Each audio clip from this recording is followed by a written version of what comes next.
Sa puso ng Visayas, matatagpuan ang isang natatanging pagkaing Pilipino na sumasalamin sa ating kultura at tradisyon. Ngunit, ano nga ba ang butsyeng may bukayo? Ito ay ginawa mula sa malagkit na bigas at matamis na bukayo. Ang butse ay may malutong na balat at masarap na palamang tunay na tatak Pilipino.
Di lamang ito simpleng merienda.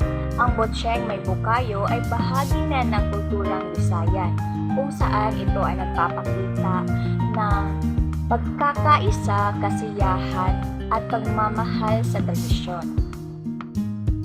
Ngayon, handa nang makilala sa iba't ibang panig ng mundo ang butse na may bukayo.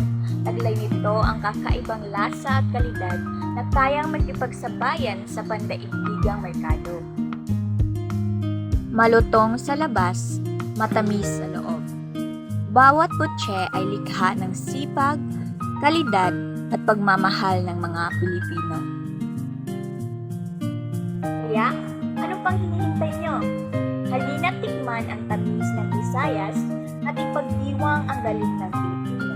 Butse na may bukayo, tradisyong matamis, lasa'y pandaigdig.